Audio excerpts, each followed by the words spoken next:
Halo sobat, selamat datang kembali di channel YouTube Timon Adioso. Oke sobatku, pada hari ini kita akan bahas tentang subscriber ya teman-teman. Gimana caranya mendatangkan subscriber tanpa kita undang. Jadi buat teman sobatku sekalian yang biasanya kalau teman-teman itu datang ke channel YouTube saya, berkomentar di channel YouTube saya di video-video saya, atau teman-teman berkomentar di komunitas saya, itu ngundang ya. Ngundangnya yuk, kita melakukan saling subscribe, kita melakukan saling kunjung, kita melakukan saling nonton seperti itu. Nah, gimana caranya supaya kita itu nggak ngundang mereka, tapi mereka mau datang ke channel YouTube kita, habis itu mereka melakukan subscribe teman-teman. Di sini udah saya rincikan ya teman-teman, ada 10 kriteria supaya kita bisa mendapatkan subscribe secara otomatis teman-teman. Jadi buat teman sobatku sekalian, perhatikan karena di sini sangat penting sekali kalau teman-teman mau sukses menjadi seorang YouTuber. Yang pertama, supaya subscribe itu dapat berdatangan teman-teman, kita harus membahas satu niche konten ya teman-teman, membuat konten yang menarik. Jadi konten di sini, konten yang menarik itu seperti apa? Konten yang menarik itu kita sudah targetkan, di mana kita sudah menentukan satu niche, satu pembahasan konten. Seperti salah satu contohnya adalah channel YouTube saya ini teman-teman. Konten saya ini khusus membahas tentang YouTube. Nah, ada yang bertanya, Mas, nanti kalau kehabisan bahan kita mau bikin konten lagi seperti apa? Banyak sekali teman-teman.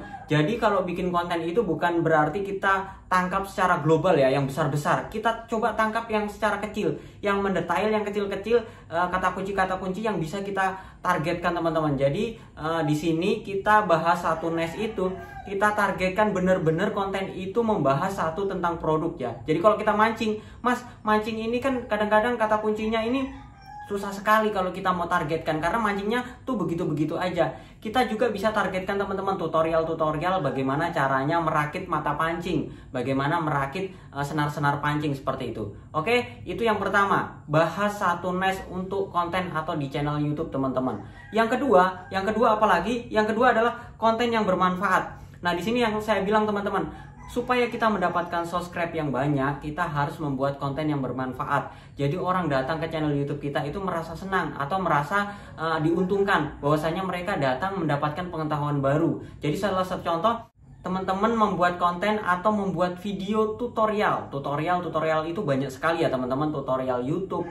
Entah teman-teman memiliki kemampuan administrasi atau teman-teman juga memiliki kemampuan berkebun, buatlah konten-konten tutorial supaya mereka mencari konten-konten tersebut, lalu mereka mendapatkan ilmu dari situ. Kalau sudah mendapatkan ilmu, mereka akan, oh ini kontennya bagus sekali nih, saya dapat ilmu dari sini, saya pasti subscribe. Jadi seperti itu. Jadi subscribe itu biasanya orang datang itu mendapatkan pengetahuan baru atau mereka tertarik dengan channel YouTube teman-teman. Jadi pastikan teman-teman cobalah membuat konten yang bermanfaat, yaitu konten tutorial.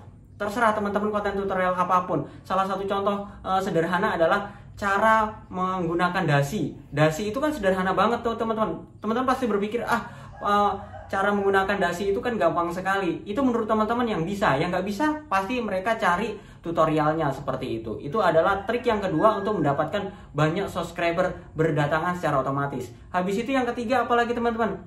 Konten hiburan lucu atau mancing. Nah, konten hiburan ini banyak sekali ya teman-teman. Konten hiburan ini salah satu contohnya teman-teman membuat sebuah drama atau teman-teman membuat sebuah percakapan yang lucu seperti itu.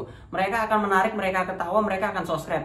Habis itu contohnya lagi konten-konten hiburan yang lain seperti contohnya memancing. Memancing itu kan biasanya kalau orang yang suka nonton video-video mancing itu biasanya ikannya yang lebih menarik.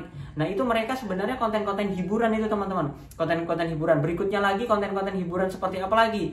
Seperti main layang-layang. Main layang-layang itu bukan berarti anak kecil aja yang suka ya. Orang dewasa juga, saya pribadi kalau lihat konten layang-layang itu suka sekali, apalagi kalau di pantai, konten layang-layang besar seperti itu. Jadi cobalah teman-teman membuat konten hiburan, memposisikan teman-teman itu adalah penonton yang merasa terhibur nggak dengan konten ini. Jadi teman-teman buat konten itu yang teman-teman bisa ketawa nggak dengan konten ini, seperti itu. Cobalah membuat konten hiburan.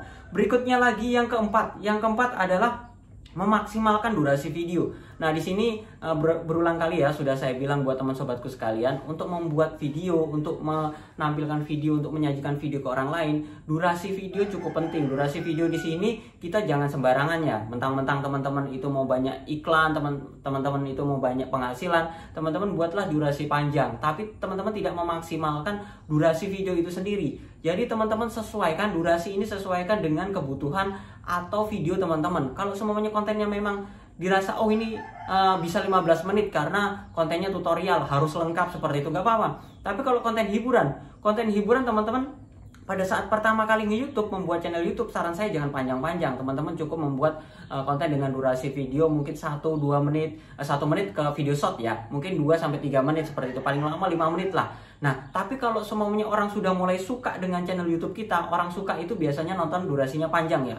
Teman-teman bisa pertambah lagi nih durasinya, tadinya hanya 5 menit bisa jadi 10 menit, bisa 20 menit, nggak apa-apa karena mereka suka. Salah satu contoh Faiz Fishing and Adventure ya, itu adalah channel YouTube mancing. Itu kan menampilkan alam ya. Mereka biasanya, saya pribadi pun suka lihat alam-alam. Nah, di situ saya bisa berlama-lama. Kalau kontennya itu 20 menit, saya akan nonton tuh sampai habis karena menarik sekali ya dunia alam. Tapi kalau teman-teman hanya sepintas konten sharing seperti ini, kadang-kadang kalau durasinya terlalu panjang, mereka akan bosen, mereka akan nggak mau nonton lagi seperti itu. Oke, itu adalah yang keempat, memaksimalkan durasi video yang kita miliki. Jangan sampai membuat durasi video sembarangan. Oke, yang kelima, penampilan wajah yang menarik. Nah, di sini cukup penting juga teman-teman untuk mendatangkan subscribe banyak secara otomatis.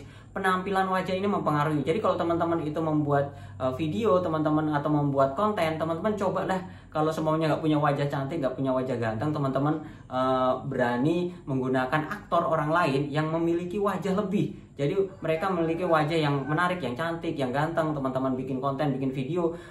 Kalau kita bisa di belakang layar ya, kita hanya rekam, membuat video seperti ini. Habis itu mereka yang jadi aktornya. Nah, untuk penghasilannya coba teman-teman bagi dua atau teman-teman memiliki kesepakatan tertentu. Jadi di sini penampilan wajah itu mempengaruhi teman-teman. Karena apa ya? Kalau seumpamanya wajah teman-teman itu cantik, semuanya cewek ya. Seorang cowok itu pasti walaupun kontennya biasa aja, tapi pasti di-subscribe. Sebaliknya juga, kalau teman-teman itu punya wajah ganteng, wih gantengnya pas cewek-cewek kan, mereka padahal kontennya sederhana sekali, tapi mereka akan menarik perhatian untuk melakukan subscribe. Itu juga cukup penting teman-teman. Jadi jangan diabaikan ya, wajah itu jangan diabaikan. Kalau teman-teman punya wajah pas-pasan, jangan dipaksain. Kalau orang nggak suka seperti apa, jangan dipaksain. Seperti saya nggak memaksakan diri untuk ngevlog pribadi saya, tapi saya buatlah konten-konten tutorial. Jadi saya sesuaikan dengan kemampuan saya. Oke, itu adalah trik yang kelima ya teman-teman untuk mendatangkan subscribe dengan teknik wajah kita ya, wajah atau wajah aktornya.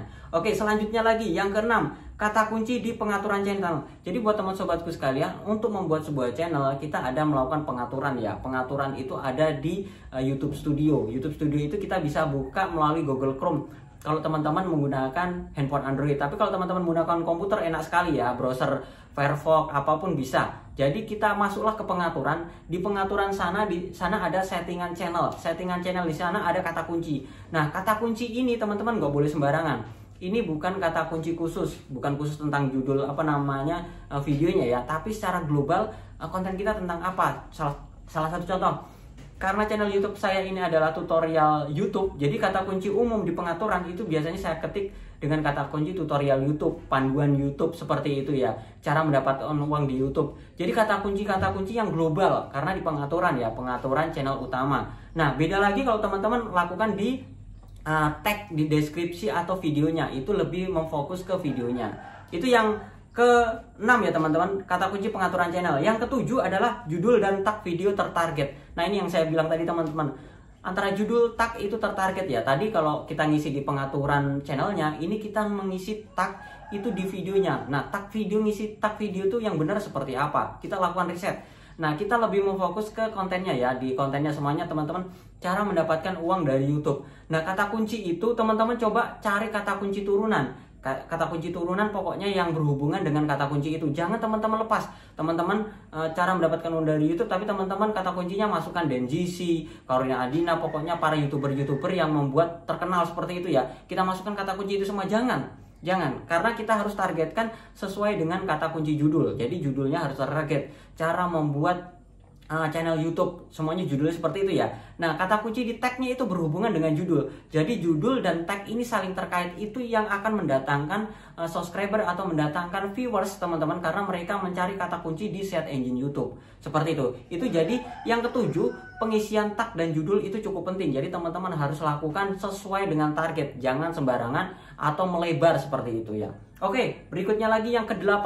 Yang ke-8 adalah konsisten upload video. Nah, di sini konsisten upload video itu seperti apa, teman-teman? Konsisten upload video itu bisa setiap hari dan dengan jam yang tepat. Nah, di sini kalau teman sobatku sekalian bisa lihat, saya membuat konten di channel YouTube ini, saya konsisten setiap hari ya, walaupun konten-konten saya sederhana, tapi saya usahakan saya memberikan konten itu setiap hari buat teman sobatku sekalian, apalagi yang masih belajar tentang YouTube. Jadi buat teman sobatku sekalian, usahakan kita upload setiap hari. Minimal 2 hari sekali lah. Tapi kalau udah seminggu hanya 3 kali, bahkan hanya seminggu sekali, itu buat YouTuber atau channel YouTube yang udah besar. Kalau channel YouTube yang kecil seperti kita, saran saya itu kita upload video tiap hari. Upload video tiap hari dengan jam tertentu yang kita tentukan. Jadi contohnya, teman-teman itu mengupload video jam 7 pagi, ya besoknya jam 7 pagi terus kita upload. Karena apa? Para subscriber itu kita suka dengan konsisten pada jamnya kita upload, karena jam itulah yang mereka tunggu. Nah, berikutnya lagi kita juga lihat kira-kira jam 7 pagi itu orang-orang nonton nggak. Kalau sedikit yang nonton, teman-teman bisa melakukan percobaan. Mungkin hari ini jam 7, besok jam 10, besok lagi jam 12, besok lagi jam 17, jam 5 sore. Kira-kira dari jam-jam tersebut mana yang paling ramai pada saat kita upload video, karena di situ mereka sudah mulai free ya, mereka sudah nggak mulai kerja, mereka sudah pulang kerja, jadi mereka nonton nggak. Kalau semuanya teman-teman mendapatkan 1 jam yang benar-benar bagus, semuanya jam 5 sore, ya udah, berikutnya lagi teman-teman terus uploadlah jam 5 sore setiap hari. Usahakan terus membuat video seperti itu, teman-teman. Dengan begitu kita akan mendapatkan subscriber secara otomatis, nggak usah kita paksakan, nggak usah kita undang. Oke, itu adalah trik yang ke-8 ya, teman-teman. Trik berikutnya lagi yang ke-9 yaitu membalas komentar dan memberi like. Nah, di sini cukup penting ya, teman-teman. Kalau subscriber atau kita YouTuber pemula, kita usahakan adalah memberikan like, minimal memberikan like ya, memberikan like pada komentar-komentar yang ada di video kita pada saat kita mengupload. Kita kalau perlu membalas semua video-video kita. Nah, kecuali kalau channel YouTube-nya udah gede seperti saya, teman-teman, udah nggak mampu. Karena sekali saya upload itu yang komen itu bisa ribuan, bahkan mungkin jadi saya bisa keriting. Tapi kalau teman-teman para YouTuber pemula, tapi saya usahakan selalu saya jawab like, like dan komen ya. Komennya itu saya jawab. Karena begini, teman-teman, pada saat kita melakukan like dan komen itu kan ada kata kunci jawaban yang mereka tanyakan. Itu bisa mempengaruhi video kita direkomendasikan dari YouTube. Jadi buat teman sobatku sekalian, jangan sepelekan komentar ya. Jangan sepelekan komentar, karena pada saat kita membalas komentar mereka, secara otomatis kita mencoba menaikkan video kita di rating atau video kita supaya direkomendasikan oleh pihak YouTube. Jadi seperti itu, jangan abaikan untuk balas komentar, karena dengan balas komentar juga mereka akan suka datang ke channel YouTube kita. Oke, berikutnya yang terakhir. Yang terakhir supaya kita bisa mendatangkan subscriber secara otomatis tanpa kita harus undang, yaitu dengan berkomentar positif di video orang lain. Di sini teman-teman sobatku sekalian, kita berkomentar video orang lain bukan berarti kita komentar yuk kita saling subscribe, yuk kita saling kunjung seperti teman-teman lakukan di video saya atau di komunitas saya. Cobalah berkomentar di video orang lain sesuai dengan kontennya. Jadi kalau konten teman-teman itu bahas tentang mancing, cobalah teman-teman berkunjung ke channel-channel yang membahas tentang mancing atau channel-channel mereka mancing ya. Nah, teman-teman cobalah berkomentar positif tentang video tersebut. Karena apa? Satu, komentar positif itu akan mendapatkan banyak like dari mereka yang kunjung ke video tersebut. Secara otomatis komentar teman-teman itu akan selalu berada di atas. Jika selalu berada di atas, pastinya banyak sekali yang melihat teman-teman. Secara otomatis mereka akan ngeklik channel YouTube teman-teman. Bahkan mereka akan lihat videonya, mereka akan subscribe. Teman-teman sudah dapat subscribe, dapat viewer seperti itu. Jadi lakukan komentar secara positif, secara berkala ke channel YouTube orang lain. Salah satu contoh, saya sering berkomentar di channelnya YouTube Bang Denjisi atau Mbak Karunia Adina. Di sana kan bahas tentang YouTube ya. Jadi secara otomatis sesuai dengan konten-konten saya seperti itu. Oke sobatku. Jadi itu adalah 10 cara, 10 trik supaya kita bisa mendapatkan subscriber dengan cepat, secara alami, datang sendiri tanpa kita undang. Oke, itu saja sharing saya teman-teman, semoga bermanfaat. Jangan lupa like, komen, dan subscribe, dan sampai jumpa di video saya selanjutnya. Sekian dan terima kasih.